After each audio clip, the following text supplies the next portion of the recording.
Cher journal intime, on se retrouve aujourd'hui pour faire un petit bilan de l'année 2019 et une petite projection de nos objectifs de 2020. J'espère que vous allez bien. Bon, techniquement, j'ai déjà posté des vidéos en 2020, mais qui étaient filmées en 2019.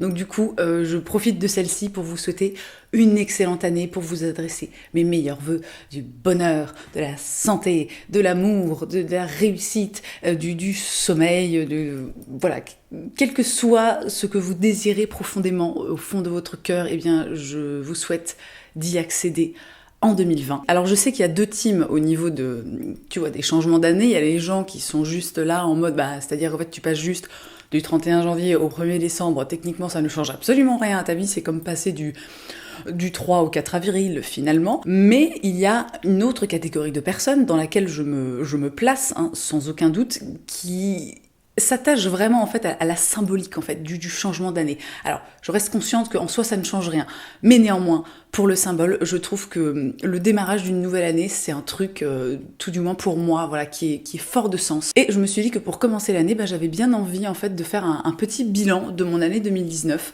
et de discuter un petit peu avec vous de ce qu'on pourrait appeler mes objectifs de 2020. Alors on n'est pas dans la résolution ou des choses comme ça, mais juste voilà, des choses que j'aimerais atteindre, que j'aimerais voir plus ou moins dans ma vie en 2020. L'année 2019, j'en ai déjà un petit peu parlé sur Instagram, ça a été vraiment, moi j'ai vécu cette année comme une année charnière, ça a été une année très particulière pour moi puisque j'ai accouché en décembre 2018. Donc vraiment, toute mon année 2019 a été chamboulée par la naissance de mon fils. C'est une année qui a de loin, pas été la plus simple pour moi d'un point de vue personnel parce que c'est difficile en fait d'accueillir un petit enfant dans sa vie, surtout quand tu en as déjà un et voilà donc je rappelle que ma fille va avoir 12 ans.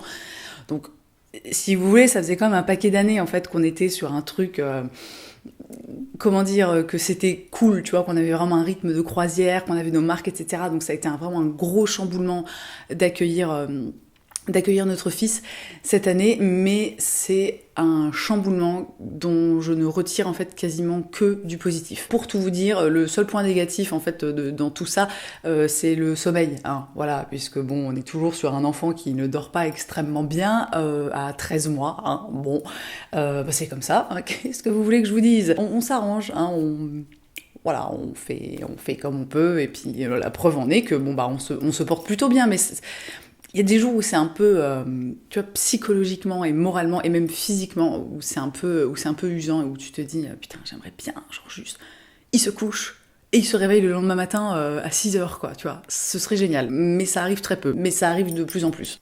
Encore une fois, chaque chose en son temps.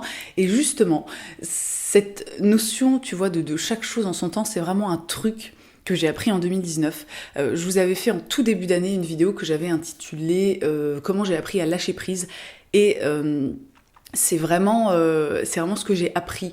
La plus grande leçon, en fait, je pense que m'a laissé 2019, c'est de lâcher prise sur plein de choses, sur plein de choses, sur même sensiblement parfois absolument tout. Ça passe pour moi, comme j'en parlais voilà juste avant, par lâcher prise en fait sur le fait que mon fils ne dort pas encore très bien, et certes il est grand, mais c'est comme ça, on a fait des choix qui sont l'accompagnement et la patience, et on attend que ça se mette en place, et on sait qu'un jour ça arrivera, mais vraiment j'ai appris à totalement lâcher prise là-dessus, et dans la globalité j'ai vraiment appris à lâcher prise sur tout un tas de pans en fait de ma vie, notamment pour tout ce qui a trait au temps libre et au travail surtout, parce que voilà, moi j'adore ce que je fais. Je pourrais, je pense, si j'étais genre célibataire, passer absolument tout mon temps à faire à faire ce que je fais sur internet et à créer du contenu et à tourner des vidéos et à discuter avec vous sur les réseaux sociaux et à poster des conneries ou pas sur Instagram. Vraiment, je pense que ça pourrait prendre absolument l'intégralité de mon temps, mais cette année vraiment pour moi ça a été l'année de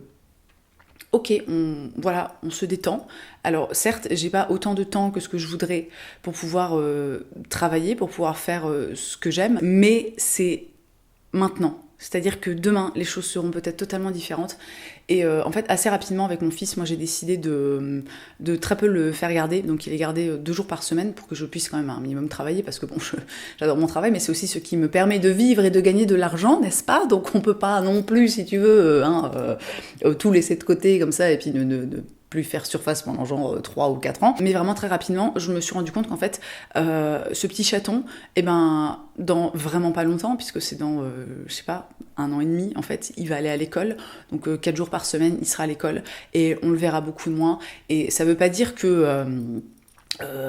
comment dire, ça veut pas dire qu'on aura du temps de moins bonne qualité avec lui ou que sais-je, il n'y a pas de connotation négative à tout ça, c'est-à-dire que c'est le cours de la vie, un jour les enfants vont à l'école et puis un jour les enfants sont grands et puis ils partent vivre ailleurs, ils partent faire leur vie et c'est très bien comme ça, mais toujours est-il que moi étant donné que j'ai la chance de pouvoir me permettre de rester avec lui quasiment tout le temps, j'ai décidé de le faire.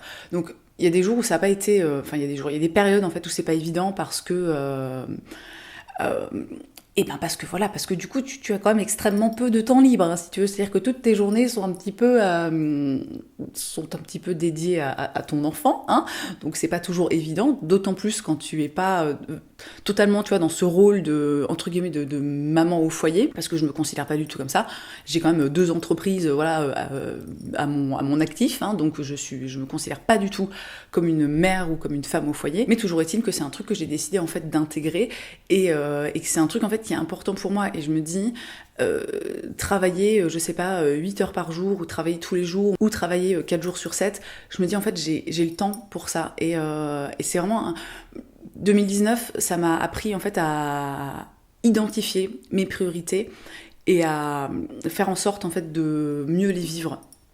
Parce que c'est pas toujours évident en fait quand ta vie est chamboulée comme ça, tu te retrouves parfois un peu en mode je ne sais pas quoi faire de moi-même. Donc vraiment dans la globalité, c'est la plus grande leçon personnellement que j'ai tirée de 2019. En 2020, moi je vous encourage à vous poser les bonnes questions, à savoir quelles sont vos priorités et à revoir un petit peu votre façon d'aborder la vie parce que ça fait du bien en fait de se rendre compte de ce dont on a vraiment besoin, de ce dont on a vraiment envie et de, voilà, quand on peut le faire, de mettre en place des choses qui vont nous permettre d'accéder à, on dirait une vidéo moitié philosophique, moitié développement personnel, alors bon, pardon, mais on fait ce qu'on peut. Bref, ça fait vraiment du bien de pouvoir accéder en fait à ce qui nous fait du bien, tout simplement. Une autre grande leçon, entre guillemets, que j'ai tirée de 2019, et tout ça c'est encore lié, voilà, à l'arrivée de mon fils et à cette approche de la vie en fait qui pour moi a beaucoup en fait évolué en 2019, c'est que donc je l'ai déjà beaucoup dit,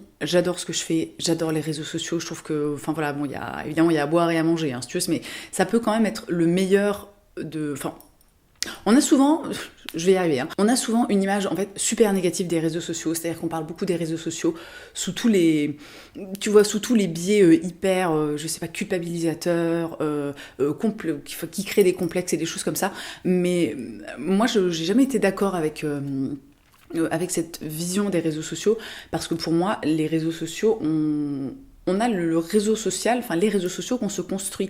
C'est-à-dire que si on ne suit que des personnes ou des comptes, ou des pages, ou que sais-je, qui nous font nous sentir, je sais pas, mal dans notre peau, ou dans notre vie, ou qui nous font nous sentir moches, ou pauvres, ou je ne sais quoi, moi, je trouve qu'on peut pas vraiment rejeter la faute sur les réseaux sociaux, parce que moi, quand je regarde Instagram, parfois j'entends les gens parler d'Instagram, et je suis là, mais ce n'est pas du tout l'Instagram, enfin, je veux dire, moi, mon Instagram, il ne ressemble pas du tout à ça, quoi, tu vois, c'est-à-dire, je suis des gens, qui m'inspirent, qui me font rire, qui font des belles photos, qui ont des messages à faire passer, et moi, quand j'entends, oui, sur Instagram, il y a que des influenceurs qui viennent de la télé-réalité et qui te vendent je sais pas quoi, des sachets de poudre pour maigrir, je suis là, mais moi personnellement je ne connais pas ces personnes. Donc je ne sais plus pourquoi je disais ça, évidemment, on en revient à la mémoire, envoyez vos dons pour ma mémoire s'il vous plaît, peut-être qu'il y a un truc à faire, je ne sais pas. Mais toujours est-il qu'en 2019, et ça a même commencé en 2018, je m'en souviens très nettement en fait, puisque ça a commencé quand je suis tombée enceinte, puisque j'en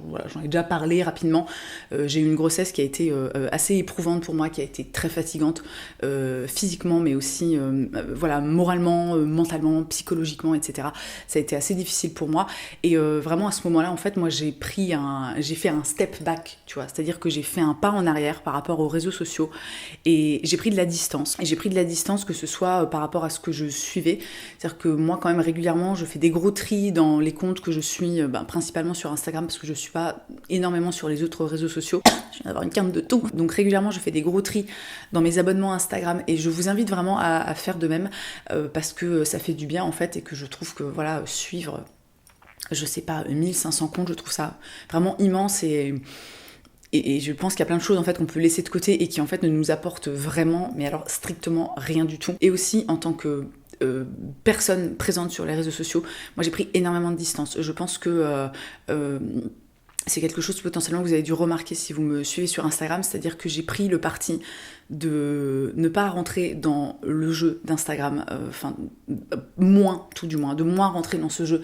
qui est que il faut toujours des photos toujours plus époustouflantes et des trucs toujours plus ouf et en fait, un jour, j'ai compris que c'était pas moi, que moi, je rentrais pas dans cette case, que j'adore le voir chez les autres, vraiment, moi, j'adore suivre des comptes, je sais pas, je pense par exemple au compte de Natasha Birds, qui est vraiment une artiste à 2000% et qui vraiment crée du contenu qui est absolument magnifique et elle met tellement d'énergie, en fait, et de cœur et de talent dans ce qu'elle fait. Moi, vraiment, j'adore suivre ce genre de compte, mais en fait, j'ai accepté que moi, j'étais pas comme ça. Et que, en fait, moi, ce que j'avais envie de partager sur Instagram, c'était pas forcément des photos, tu vois, hyper léchées, ou alors évidemment parfois j'aime bien, mais j'ai posté plein de photos, tu vois, en 2019, de genre juste ma gueule avec mes cernes et mes cheveux comme ça, tu vois, ou des photos qui étaient moches. Et en fait, je me suis rendu compte que c'était pas grave. On devrait tous, en fait, utilisateurs d'Instagram ou des réseaux sociaux, mais je parle surtout d'Instagram parce que c'est quand même, ça reste quand même très très particulier. On devrait tous, en fait, faire un pas en arrière et se dire ok, est-ce que ça me correspond, est-ce que c'est ce que moi j'ai envie de partager, et réussir à se détacher un petit peu en fait de cette pression, parce que la pression sociale par rapport aux réseaux sociaux, par rapport aux images qu'on produit, aux trucs qu'on poste, aux images qu'on donne de sa vie, etc. Je veux dire, c'est une réalité, elle est présente. Mais je pense qu'il faut pas oublier qu'en fait on est libre de faire ce qu'on veut, on est libre de poster ce qu'on veut, on est libre de suivre absolument qui on veut, et moi, j'ai vraiment l'impression en 2019 que c'est un pouvoir que j'ai récupéré et je suis extrêmement contente vraiment de cette année 2019 sur Instagram. Elle a été extrêmement enrichissante pour moi. J'ai eu énormément d'échanges avec vous, que ce soit dans les commentaires sous mes posts ou beaucoup en story aussi, parce que c'est vrai que j'ai beaucoup moins posté aussi que... Oh, je pense que ça sonne à ma porte. Je suis allée ouvrir au chauffagiste car nous avons une conduite d'eau qui fuit. Voilà. Comment bien commencer l'année? Je ne sais plus ce que je disais du coup, c'est formidable. Et mon chien aboie, puisque évidemment il y a une personne un peu inconnue qui rentre chez nous, donc forcément il est en PLS. Je parlais des réseaux sociaux, voilà. Je parlais des... Qu'est-ce que je disais à propos des réseaux sociaux? Je suis retournée avec le chauffagiste, non mais...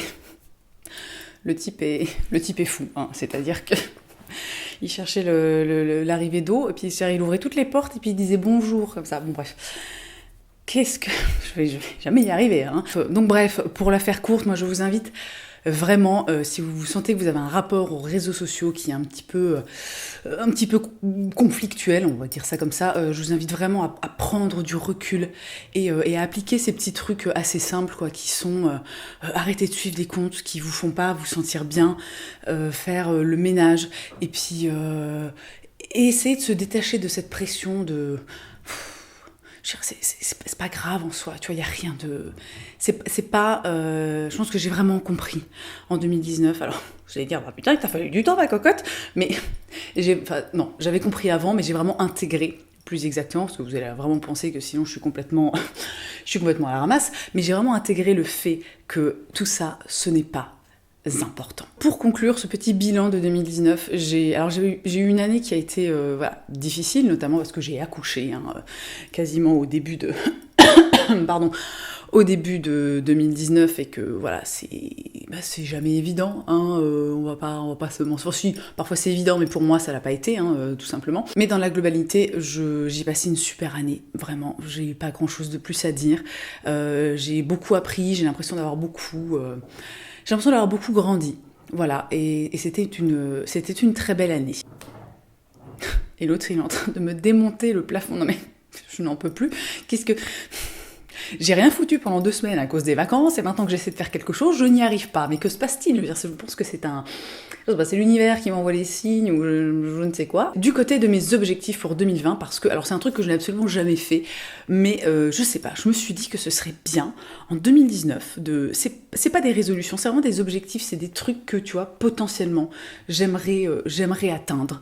C'est un peu pour me faire une espèce de liste, comme ça, des choses qui, on va dire, m'ont manqué, ou que j'ai pas réussi à faire, ou qui se sont pas passées comme je voulais en 2019. Donc mon premier objectif, ça va être vraiment de me remettre en fait à cuisiner et à manger des choses correctes. Alors on en a parlé dans une vidéo il y a pas longtemps, hein, ma vidéo J'en ai marre d'être écolo. Voilà, bon, on ne va pas revenir dessus, hein, mais voilà, c'est quelque chose qui est important pour moi.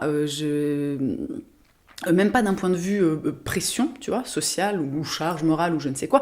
C'est juste que vraiment, moi j'ai besoin, en fait, si je ne mange pas bien, I feel like a piece of shit, tu vois. Donc c'est-à-dire que vraiment l'alimentation a un impact sur tout le monde et tous les organismes, enfin tous les humains, hein, évidemment.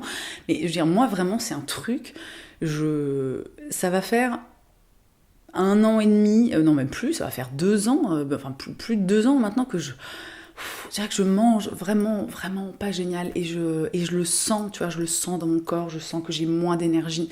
Et moi, je l'ai déjà dit dans des vidéos, moi je considère vraiment qu'on est ce que l'on mange, tu vois, ce que tu mets à l'intérieur de ton corps, c'est ton carburant. Et si tu mets que de la merde, et ben tu vas pas te sentir, si tu veux, tu vas pas te sentir génial, quoi. Je veux dire, au bout d'un moment, c'est une logique implacable. Enfin, quoique, il y a des gens qui s'en sortent comme ça, mais alors moi, personnellement, chez moi, en fait, ça ne va pas du tout. Donc vraiment, pour moi, ce serait très important en 2020 de réussir à trouver... Je pense que c'est juste une question, en fait, d'organisation et de rythme. Sauf que, comme je suis quelqu'un d'assez peu organisé, c'est vraiment l'organisation un truc qui me demande énormément d'énergie et d'efforts, tu vois, intellectuels. Ben pour moi, c'est compliqué. Mais vraiment, c'est un de mes goals en 2020, c'est recommencer à manger. Et je dis pas, tu vois, faire des banquets et des trucs, pas possible. Genre juste... arrêter d'aller tout le temps chercher des burgers et des pizzas parce que, je sais pas, parce que j'ai pas eu le temps de faire à manger ou que j'ai eu la flemme ou je ne sais quoi. Voilà, donc je me penche sur la question du batch cooking. Alors le batch cooking, très rapidement, hein, c'est en fait le fait de prendre quelques heures, par exemple le dimanche, en fin de semaine, quand on a le temps, donc, pour préparer tous les repas de la semaine. Voilà, alors bon... Je sais pas encore quoi en penser, je sais qu'il y a plein de gens qui utilisent cette technique, enfin cette méthode plus exactement, et voilà, et qui adorent ça, et pour qui ça a vraiment changé la donne. Moi je sais pas, je me dis putain, préparer un truc le dimanche et le bouffer après jusqu'au vendredi, tu vois, bon alors ça se congèle évidemment, je sais, bon bref. Je vais me pencher sur la question, n'hésitez pas à me dire, je sais pas, peut-être vous, comment vous procédez, parce que, enfin je veux dire vraiment, mais le temps, mais je comprends pas, quoi, tu vois, je comprends pas, pourtant on est deux, enfin tu vois, c'est même pas comme si j'étais seule en fait à m'occuper de mon fils, mais je sais pas ce qu'on fout, quoi. J'ai l'impression qu'on est tout le temps dépassé par la vie. Ah oui, alors, petit bilan de 2000, pour juste revenir 2 secondes au bilan de 2019. Bon, très bonne année, mais dans la globalité, quand même, mon état général, ça a été dépassé par la vie, hein, voilà. Donc bref, remettre le nez dans la cuisine et vraiment, enfin, pas forcément dans la cuisine, mais vraiment, voilà, faire plus attention à ce que je mange parce que je sens que ça m'impacte. Et déjà, quand tu dors pas bien, etc., voilà, c'est compliqué. Et la deuxième chose dans la même veine, c'est réussir à reprendre une activité physique parce que pareil, j'ai 33 ans cette année, alors je suis encore très jeune, hein, mais je sens que j'ai plus 20 ans, les gars. Mais vraiment, si tu veux, tu sais, je me lève le matin, des fois, j'ai l'impression d'être en bois, j'ai mal aux articulations, tu vois, je sens dans mon corps en fait que ça va pas. Et alors j'ai jamais été sportive, j'ai tenté plein de fois, à une époque je faisais du yoga, à une époque j'allais dans une salle de sport. C'est vraiment pas mon truc, mais je sens que là vraiment il va falloir que je trouve un truc pour faire travailler mon corps en fait et pour que mon corps soit en meilleur état. Parce que tu vois, je me dis, si je suis comme ça déjà à 33 ans, mais qu'est-ce que ça va être quand j'en aurai 65, hein. Et je n'ai pas envie en fait de... Voilà, mon corps c'est mon véhicule et vraiment il faut que j'en prenne soin. Enfin, j'en prenais déjà soin avant, mais là, il faut qu'on y retourne, les gars. Dans mes objectifs, j'ai noté mieux m'organiser et moins procrastiner. Alors, j'en parlais juste avant, l'organisation chez moi c'est extrêmement compliqué, hein. C'est-à-dire que je ne sais pas, c'est une partie de mon intellect qui est extrêmement limitée. C'est compliqué. je n'arrive pas, tu sais, je suis tout le temps en train de m'éparpiller, je commence un truc, et puis j'en commence un autre, et j'oublie de terminer. Enfin, vraiment, c'est une catastrophe, je ne sais pas comment m'y prendre. Alors, j'ai beaucoup évolué ces dernières années, parce que vraiment, ne serait-ce déjà qu'au niveau de ma compta, si vous voulez, moi j'étais du genre, en fait, à terminer l'année, donc quand tu arrives au mois de... C'est quoi les bilans comptables? C'est peut-être genre janvier, février, un truc comme ça. Mais en gros, quand mon comptable m'envoyait un mail pour me dire « C'est l'heure du bilan, Colline, il te manque à peu près 853 factures. Donc bonne chance pour les retrouver ». Et c'était ma vie pendant des années, vraiment. Et ça m'a causé vraiment des problèmes, enfin voilà, des vrais problèmes et des trucs pas cool, tu vois. Mais... dans la globalité, putain, je suis tellement pas organisée. Et en plus de ça, j'ai tendance, comme je suis quand même quelqu'un qui... J'aime bien m'écouter, en fait, je trouve que c'est important de s'écouter. Et comme j'ai une situation qui est quand même voilà, privilégiée, c'est-à-dire que je suis mon propre patron et je travaille de chez moi, et je travaille quand je veux, comme je veux, autant que je veux, etc. J'ai tendance parfois, tu vois, par exemple quand c'est mes jours de boulot, et ben il y a des jours, alors je vais bosser un peu le matin, puis l'après-midi, je sais pas, je vais avoir un coup de barre, je vais être là, ah mais putain, mais en fait, mais va chier, tu sais, je vais regarder des séries sur Netflix. Et voilà. Et puis tout le reste de la semaine, en fait, je suis ultra stressée parce que j'ai pas eu le temps de finir ci, j'ai pas eu le temps de finir ça, et je suis à la bourre et machin, et ça ne va pas du tout, en fait, comme façon de fonctionner. Donc il faut vraiment que je trouve, tu vois, comment... je pensais éventuellement... Ça va être mon point suivant, mais essayer de lire ce bouquin qui s'appelle La 25e heure, et qui apparemment en fait te donne plein de clés pour booster la productivité. Alors bon, je sais que ça ne réglera pas mes histoires de problèmes d'organisation, mais toujours est-il que je me dis que ça peut être bien, tu vois, d'être plus efficace, ça peut aussi peut-être permettre, en un sens, d'être plus organisé et de moins s'éparpiller et de moins procrastiner. Et vraiment, c'est quelque chose que j'espère réussir à atteindre dans l'année qui arrive, quoi. Donc le troisième objectif de mon année 2020, c'est de recommencer à lire, puisque si vous me suivez depuis longtemps, vous savez que avant, j'étais une personne qui lisait beaucoup. Je vous parlais souvent de bouquins.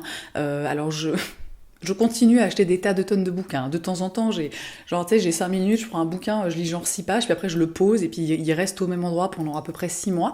Donc je n'ai pas réussi à lire un livre en entier de tout 2020. Donc vraiment, c'est un de mes objectifs de l'année, c'est de réussir à organiser mon temps pour lire, en fait, parce que ça me manque, tu vois, c'est même pas que je me sens obligée ou je sais pas quoi, c'est que vraiment ça me manque. Moi j'adore lire, j'ai plein de bouquins là géniaux qui m'attendent et que limite j'ai qu'une hâte, en fait, c'est de les lire, mais je ne les lis pas. Et pourquoi je ne les lis pas? Eh bien parce que je procrastine, tout simplement, et que je suis tout le temps, enfin que je m'éparpille, quoi, tu vois, c'est comme si j'étais un sac de billes, et puis que tu sais, tout le temps je prends le sac et je le jette comme ça, et les billes s'éparpillent de partout, et ça ne va pas du tout, quoi. Mieux gérer la frustration, et notamment en ce qui concerne mon temps libre. Donc bon, ça rejoint un petit peu voilà, tout ce que j'ai dit avant. De toute façon, tout est un petit peu dans la même veine, mais il y a eu des moments vraiment cette année où j'ai été très très très frustrée, en fait, de ne pas avoir plus de temps libre, mais même pas pour du temps libre genre pour lire, tu vois, mais du temps libre pour ranger mes placards, tu vois.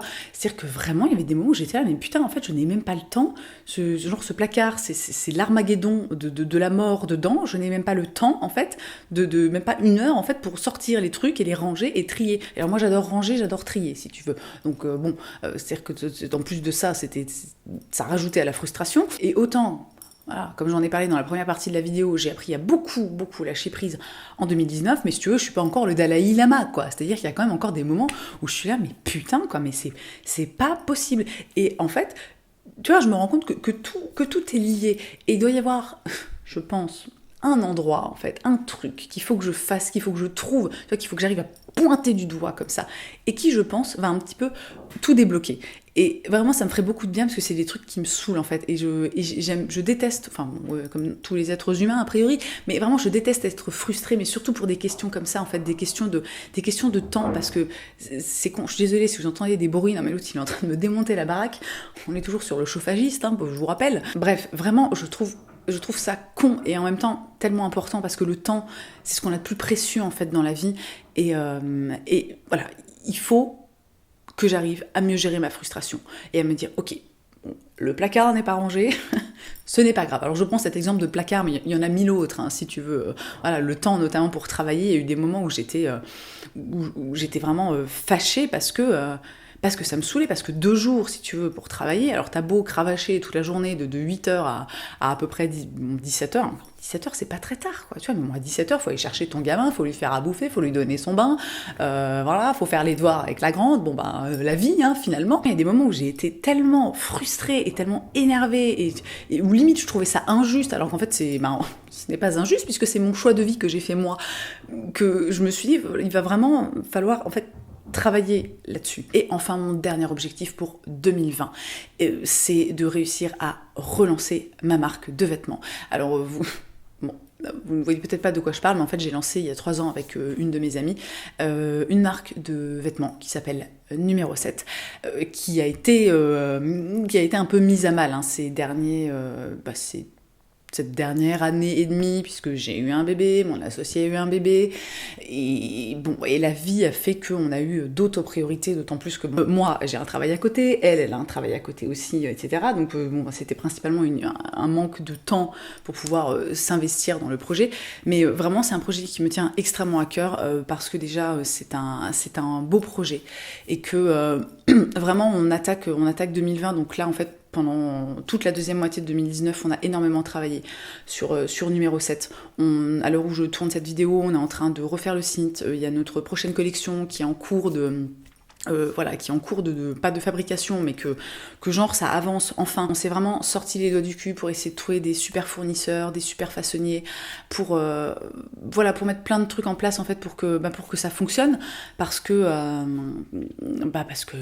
c'est un projet en fait qui nous tient énormément à cœur et en lequel on croit, quoi. Et autant j'adore ce que je fais sur internet, et je n'arrive même pas en fait à m'imaginer un jour ne plus faire ça, mais j'ai malgré tout en fait d'autres aspirations à côté de ça, et ça c'est vraiment quelque chose qui me, voilà, encore une fois, qui me tient à cœur et dans lequel j'ai envie de m'investir plus et de faire fonctionner, en fait, tout simplement. J'ai envie de créer des fringues qui soient cool, qui soient respectueuses de l'humain, de la planète. Si vous me suivez de façon régulière, vous savez que moi, alors, j'adore les fringues. Alors, Vinted a été la plus belle découverte de ma vie, car maintenant, je peux consommer des vêtements sans avoir l'impression de chier sur la planète. Donc, ça, c'est absolument merveilleux. Mais voilà, j'adore les fringues et j'ai envie de... on arrive à un moment vraiment, tu vois, où il faut faire les choses correctement, et c'est vraiment ce qu'on a envie de faire avec Numéro 7.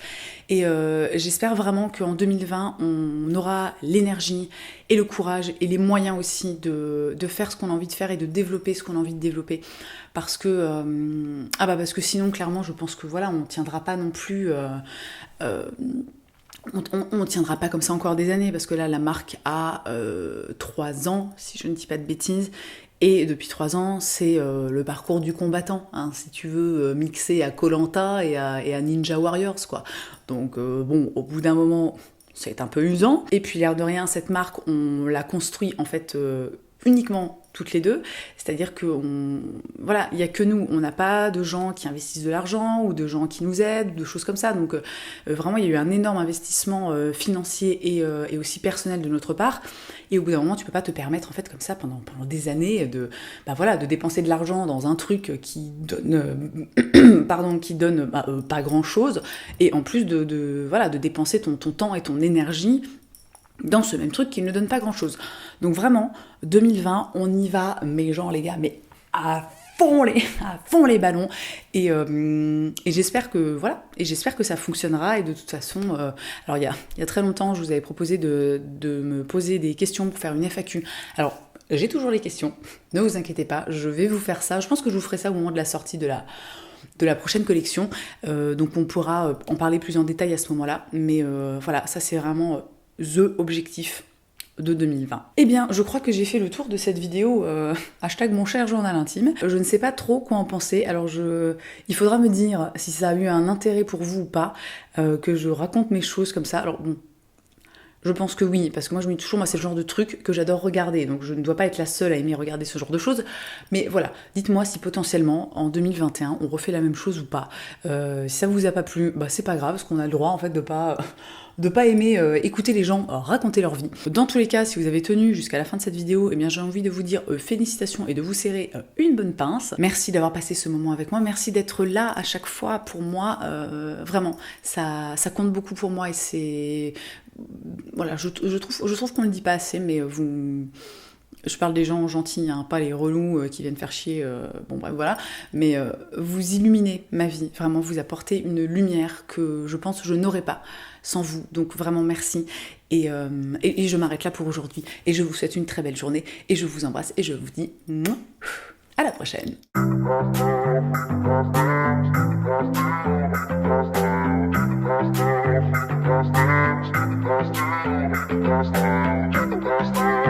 Lost